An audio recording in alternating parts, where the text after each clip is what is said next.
Hi all, today we are going to discuss about multi-threaded programming. Threading and multi-threading use ചെയ്യുന്നത് multitasking വേണ്ടിയിട്ടാണ്. What is multitasking? Multitasking is performing multiple tasks simultaneously. For example, at a time we are reading a newspaper and also hearing music like that.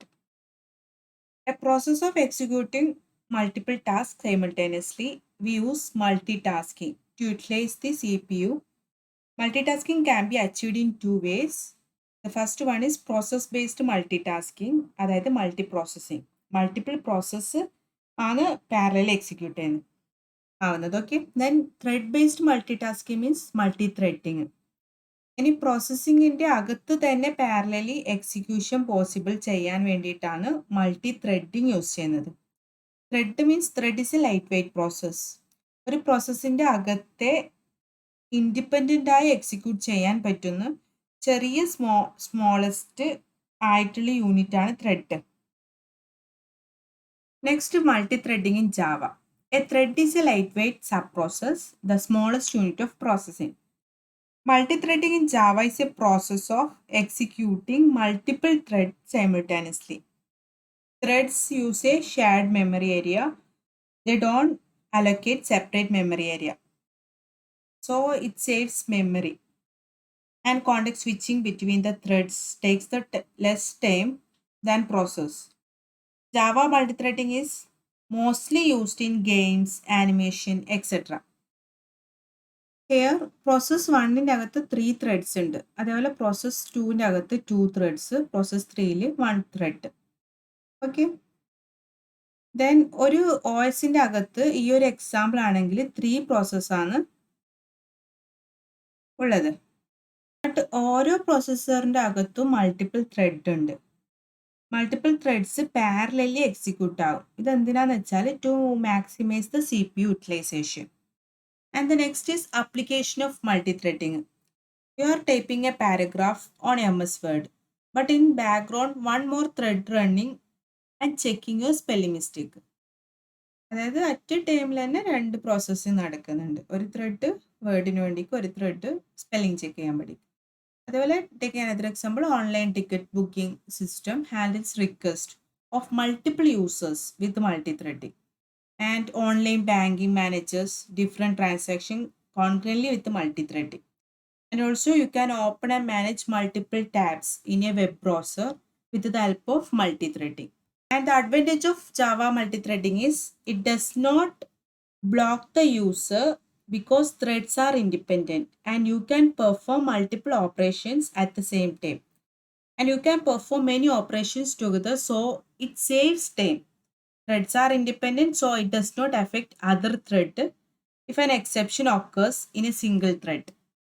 Threads in Java is a thread is a lightweight subprocess, the smallest unit of processing. It is a separate path of execution. Threads are independent. If there occurs exception, one thread does not affect other thread. It uses a shared memory area. Next is life cycle of a thread.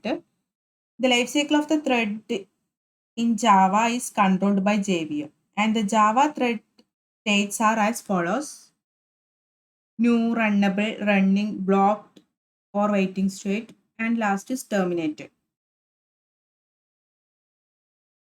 New, runnable, running, blocked, or waiting state, and last is terminated. New means a new thread begins its life cycle in the new state. It remains in this state until the program starts the thread. It is also referred to as a born thread. And in runnable, after newly born thread is started, the thread becomes runnable, but the thread scheduler has not selected it to be the running thread. And running means the thread is in running state if the thread scheduler has selected it. And waiting or blocking means sometimes a thread transition to the waiting state while the thread waits for another thread to perform a task.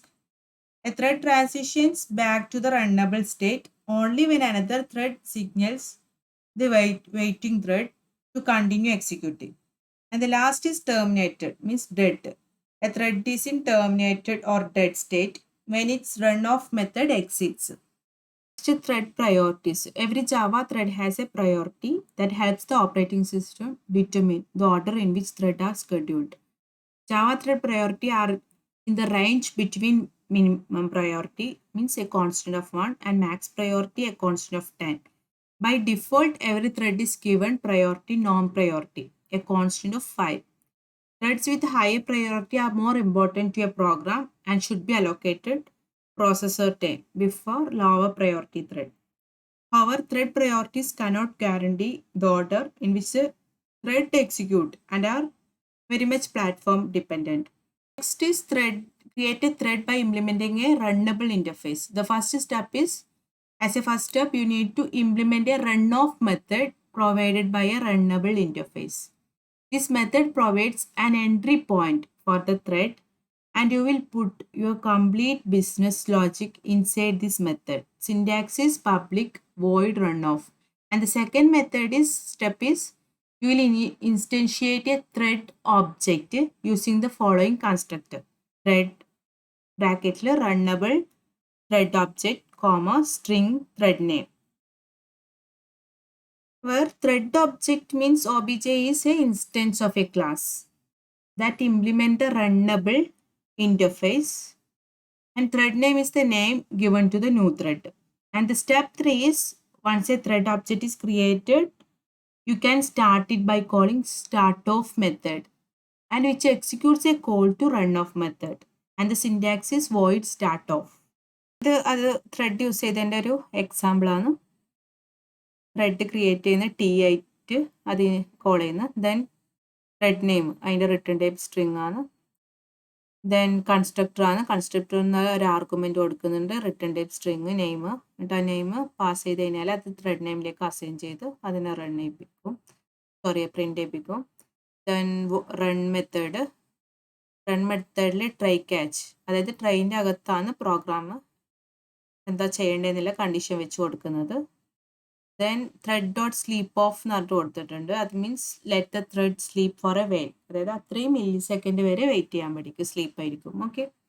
Then catch of interrupted exception, അതായത് interrupted exception വരുമ്പോൾ അത് end ചെയ്യാൻ പഠിക്കും. ഈ പ്രോഗ്രാമിൽ എന്തെങ്കിലും error വന്നു കഴിഞ്ഞാൽ ഈ ഒരു ക്യാച്ചിൽ വന്നിട്ട് ഈ മെസ്സേജ് ഡിസ്പ്ലേ ചെയ്യിപ്പിക്കും.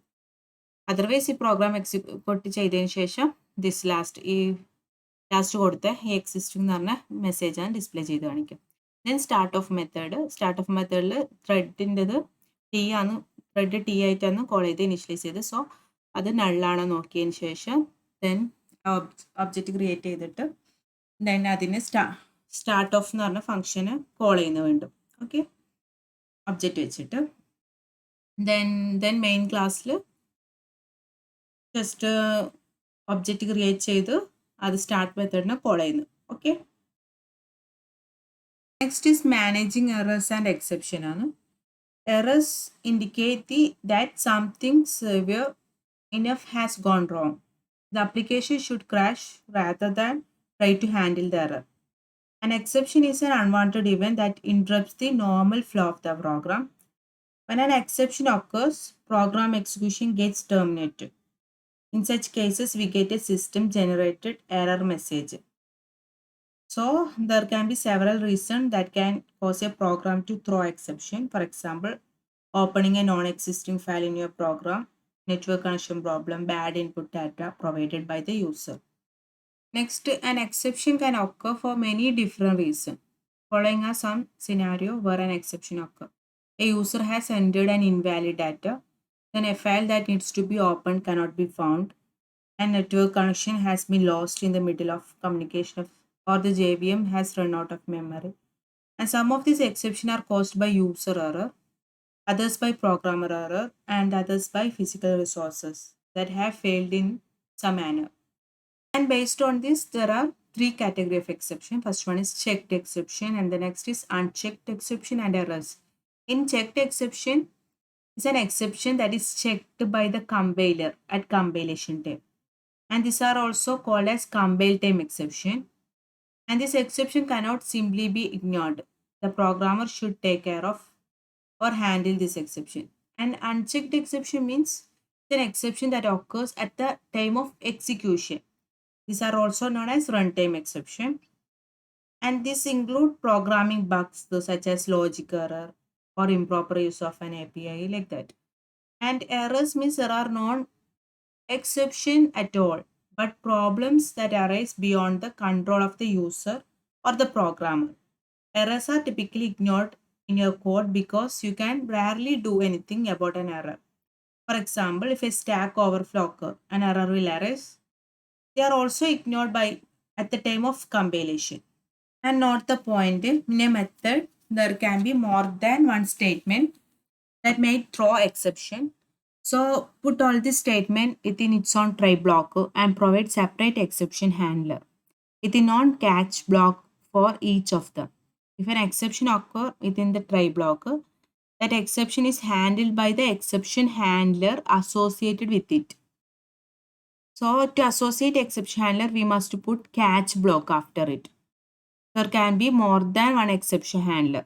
Each catch block is an exception handler that handles the exception of the type indicated by its argument.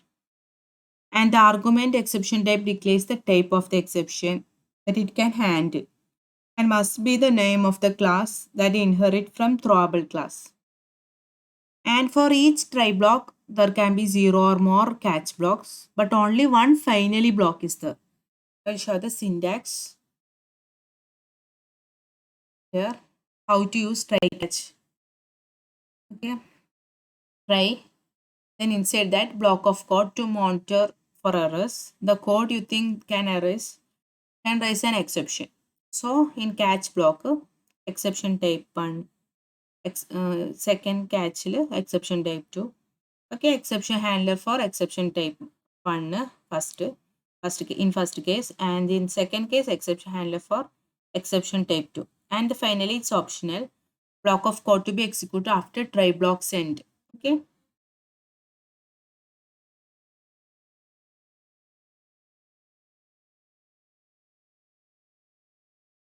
For each try block, there can be 0 or more catch blocks, but only one finally block. The finally block is optional and it always get executed whether an exception occurred in try block or not. If exception occurs, then it will executed after try and catch blocks. And if exception does not occur means then it will be executed after the try block. The finally block in Java is used to put important code such as cleanup code. For example, closing the file or closing the connection like that. Okay. Thank you.